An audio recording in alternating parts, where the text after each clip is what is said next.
Kan dia tanya nih, kalau saya ngasih insentif kendaraan bermotor, terus lakunya sekian, dari sisi finansial kan ekonomi majunya sekian, terus berdampak nggak kira-kira eksternalitas negatif?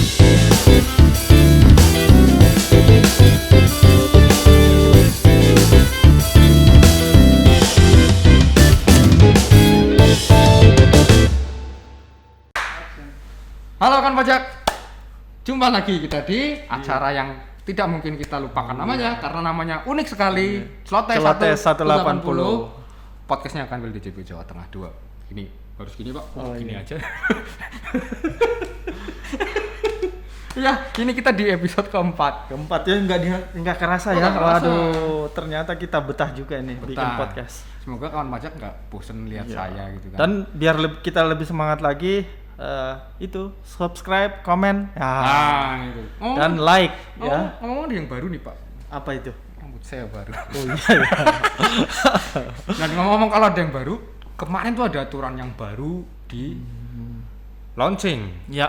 Ya, aturan ini cukup menarik juga. Jadi mau kita kulik ya Pak Rini. Ya, apa itu? kulik. Yaitu aturan tentang insentif PPNBM DTP untuk kendaraan bermotor. Wah. Ya.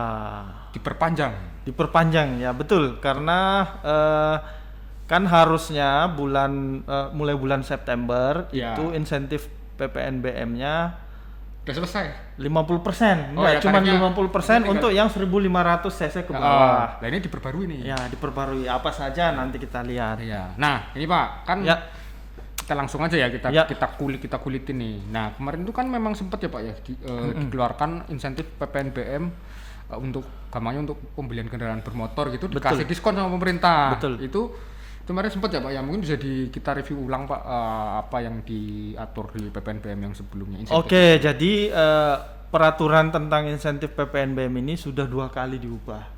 Jadi ketika diluncurkan pertama itu mulai bulan Maret ya, itu skemanya ketika bulan Maret sampai Agustus untuk 1.500 ke bawah PPNBM yang ditanggung 100%. Kemudian bulan September sampai dengan Desember ini nanti yang ditanggung hanya 50%. Kemudian terus diubah lagi.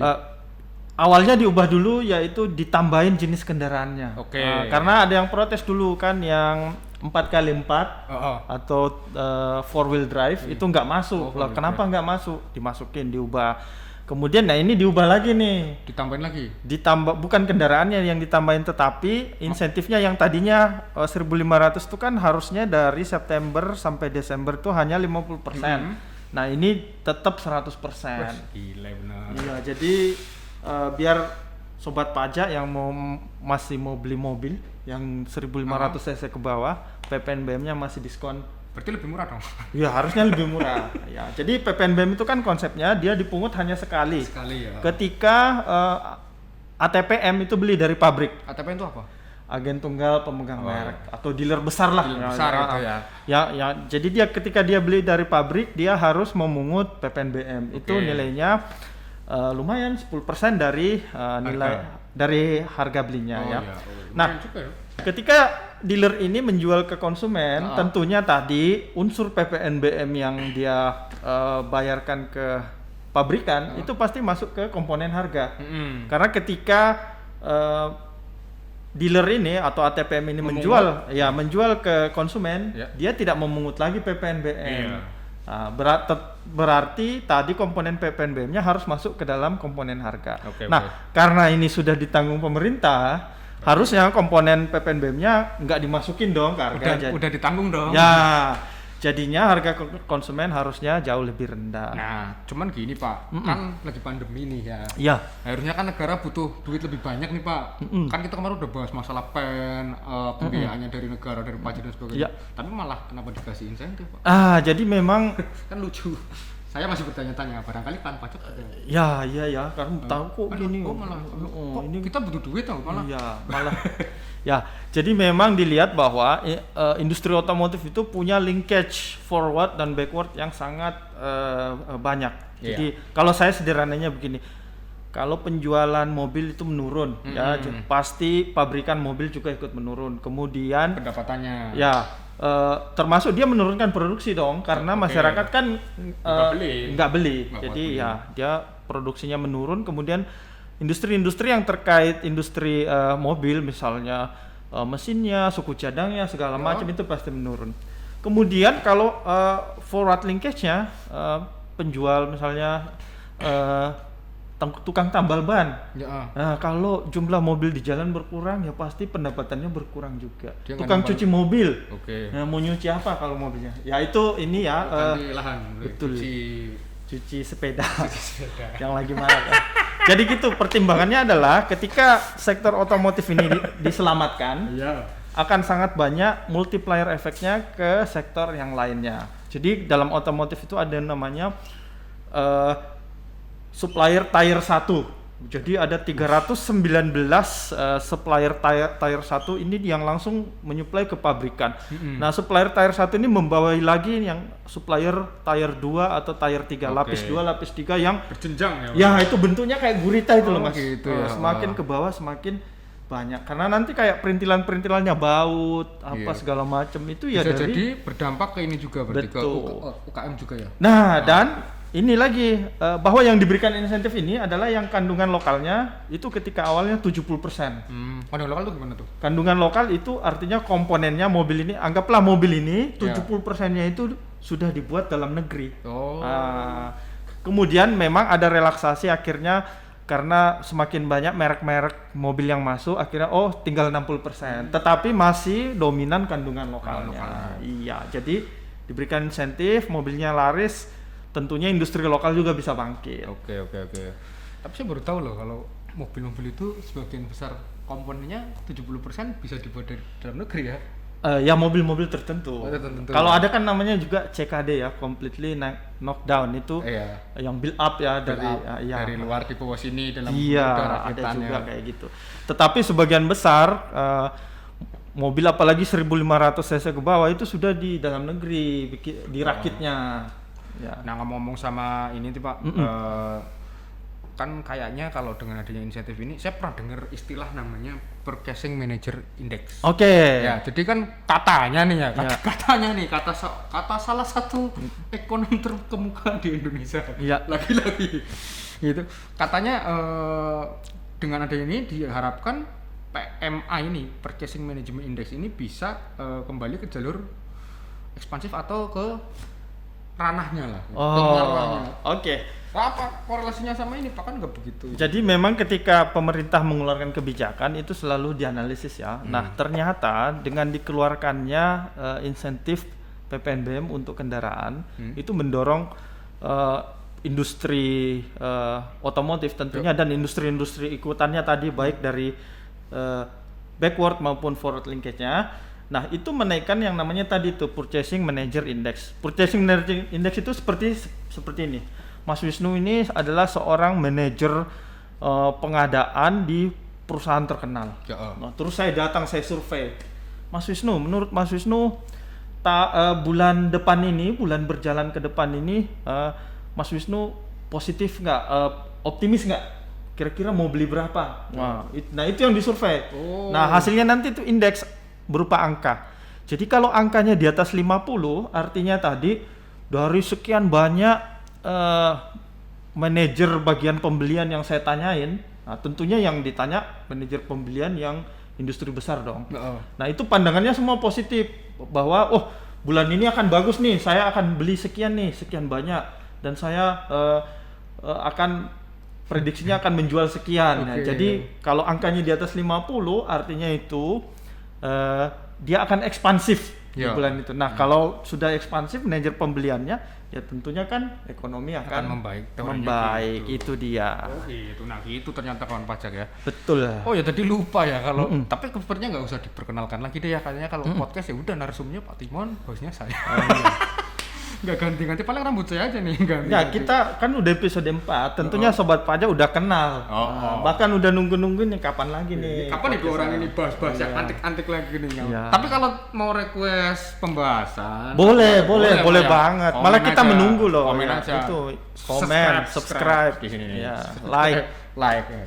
Nanti kawan pajak yang usul gitu temanya nanti kita bahas. Betul. Kalau terutama nih kawan pajak ya, kita sarankan tema-tema yang update. Yang update. Kayak ini update ini kan nih, baru berapa hari ini keluarin. Hangat banget nih. Ya. Jadi janjinya ditepati. Sama ini Pak, kemarin di episode sebelumnya kan kita udah pernah bahas tentang eksternalitas negatif. Wah, kalau yang nggak tahu, kalau yang belum tahu saksikan episode sebelumnya ya. Jadi istilah-istilah yang antik-antik itu cuma dibahas di Celoteh 180. Ya, eksternalitas negatif. Ya. Saya tuh baru dengar eksternalitas negatif tuh kemarin. Saya baca-baca. Nah ini agak unik nih Pak, maksudnya kan yang ngapain gitu dikeluarin insentif kalau kita tahu ada eksternalitas negatif gitu kan. Berarti Mas Wisnu ini nangkep yang kemarin kita bahas. Tangkep, jadi emang bener ya, eksternalitas negatif itu kan contohnya seperti misalnya polusi yang ditimbulkan oleh kendaraan. Polusi. Nah ngapain ini itu kan betul, pasti banyak yang bertanya kenapa diberikan insentif, kan dia menimbulkan eksternalitas negatif. Nah tetapi sekali lagi kebijakan itu sebelum dikeluarin dihitung dulu Mas.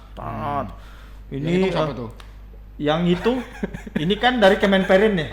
Kementerian Perindustrian. Tentunya dia melibatkan misalnya juga BKF, terus badan penelitian lain dia juga libatkan. Dia tanya nih, kalau saya ngasih insentif kendaraan bermotor, terus lakunya sekian, dari sisi finansial kan ekonomi majunya sekian, terus berdampak nggak kira-kira eksternalitas negatifnya? Tentunya berdampak, tetapi ini kan sudah melalui analisis cost and benefit ya, and benefit. Tentunya benefitnya lebih tinggi, makanya dikeluarin. Jadi udah dihitung ya Pak ya? Betul, dikeluarin. Maksudnya kan barangkali nanti setelah dikeluarkan insentif ini kendaraan tambah banyak, polusi tambah tinggi, wah kita gimana dong kita yang peduli lingkungan? Jadi gini Mas Wisnu, tidak semata-mata ini hanya untuk mengejar penjualannya. Kalau kita lihat juga di item-item insentif ini, itu misalnya untuk 1500 cc memang diberikan insentif PPNBM 100%. Tetapi untuk 1500 sampai 2500 itu hanya 50%. Oh gitu. Nah, kemudian yang 2500 cc 1.500 sampai 2.500 yang penggerak roda penggerak 4 ya, 4x4 ya, yang 4 wheel drive itu lebih kecil lagi.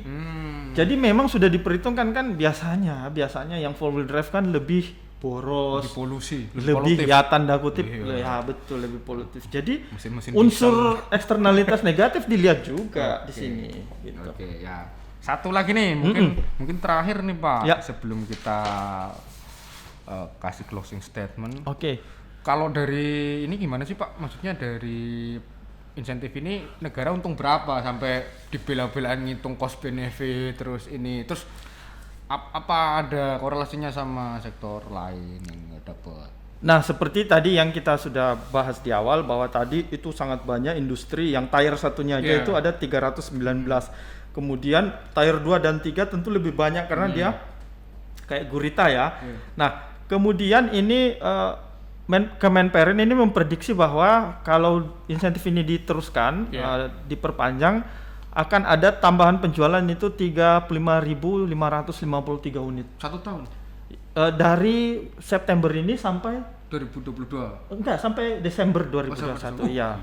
Itu tambahannya. Bulan doang ya? Nah, dari proyeksi itu diperkirakan bahwa penciptaan outputnya pada industri ini sebesar 29 triliun. Banyak juga. 29 triliun. Jadi kemudian, nah tadi kan ini PPN-nya DTP ya, PPNBM-nya DTP itu tidak hilang penerimaan pajaknya. Oh gitu. Ya, tetap masuk tapi ditanggung oleh pemerintah. Nah, itu potensinya 2,22 triliun.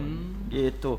Jadi ya memang sudah diperhitungkan lah untuk efeknya. Jadi nggak cuman kita ngasih, kan tadi asumsi saya kan negara ngasih insentif tuh jadi loss. Loh enggak loh, belum lagi gini memperhitungkan nih ada 183.000 orang yang terlibat langsung dalam industri otomotif. 183.000, belum yang nggak langsung tadi seperti yang saya sebutkan, sampai yang kecil-kecil, tukang tambal ban, tukang cuci mobil, bengkel-bengkel kecil di pinggir jalan, ya semua terdampak lah. Oke, jadi kita cukup jelas nih. Iya. Oke Pak Timon, mungkin kalau saya sendiri cukup jelas ya. Kan pajak mungkin bisa nanti disimak pelan-pelan aja penjelasan tadi. Dan intinya memang si PPNBM DTP ini nggak cuman aturan yang ecek-ecek abal-abal cuman diundangkan karena adanya pandemi, tapi memang udah diperhitungkan cost benefitnya dan segala macam dampak imbasnya ke lingkungan udah diperhitungkan ya Pak ya. Betul, gitu ya. betul. Ini masih baru banget nih. Nah, Iya. buat kawan pajak yang mau beli mobil Masih bisa nih. mumpung masih Lumayan. ini, masih 100% loh. Bayangin Ya, kalau PPNBM, nah anggaplah harga mobilnya 200 juta misalnya ya. 20 juta udah Ya 20 juta ininya. Jadi lebih potongannya. jadi lebih murah gitu. Ya, Nah, untuk yang 1500 cc. ah. Kemudian 1500 sampai dengan 2500 itu dapat 50%. Sisanya 25%. Iya, Gitu. kemudian yang 4 wheel drive itu 50%. Iya. 25%. 25%. Iya. Gitu. Oke. Nah, mungkin seperti itu Pak Timon. Siap. Cukup jelas ya. Dan Cukup. jangan lupa juga kawan pajak pesan terakhir sebelum kita pesan. close seperti biasa. Pesan sponsor. Dukung kami untuk meraih predikat zona integritas menuju wilayah bebas dari korupsi dengan cara mengawasi, ikut berkomentar, kasih masukan, subscribe Betul. juga boleh, dan jangan lupa follow akun media sosial kami tadi udah lewat di sini, Iya. nih gue lewatin lagi. @pajakjateng2. @pajakjateng2. Iya. Nanti ke depan banyak giveaway, banyak Bisa interaksi langsung. Interaksi Kawan langsung. pajak yang punya masalah pajak ya bisa Iya. nanya. Nanya Kita langsung. jawab. dijawab sama ahlinya, suhu dari suhunya. Kita jawab. Betul. Gitu. Oke, mungkin udah cukup. Nah, nanti sampai jumpa di episode selanjutnya. Bye bye.